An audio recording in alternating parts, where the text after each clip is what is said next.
Le Mali produit 66,5 tonnes d'or par an. Troisième producteur d'or du continent africain, le Mali confirme son ambition de consolider sa position dominante dans le secteur aurifère.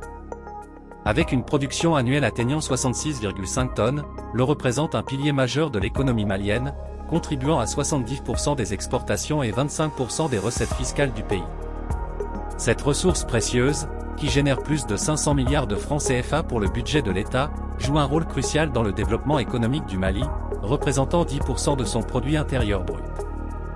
Le gouvernement malien vient de franchir une étape décisive dans sa stratégie de maîtrise des ressources naturelles.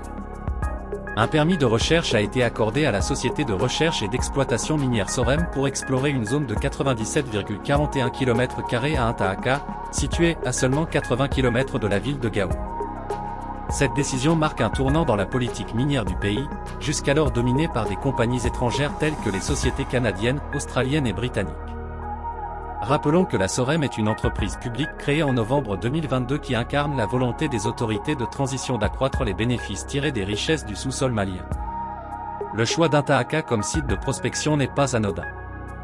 Depuis plus de 6 ans, cette zone attire des milliers d'orpailleurs artisanaux, laissant présager un potentiel aurifère considérable. Cependant, la transition vers une exploitation industrielle soulève de nombreuses questions.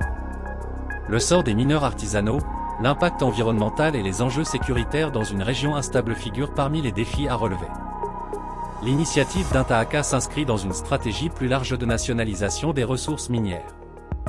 En mai dernier, la Sorem a acquis pour $1 symbolique la mine de Morila, marquant une première étape dans cette direction. Cette approche, si elle réussit, pourrait redéfinir l'équilibre économique du pays. Néanmoins, les défis sont de taille. Un économiste malien souligne l'ampleur des investissements nécessaires, tant en termes financiers qu'en ressources humaines qualifiées, sans oublier l'épineuse question de la sécurisation du site. La réussite de ce projet pourrait transformer Intaaka en véritable trésor national, renforçant considérablement l'autonomie financière du Mali.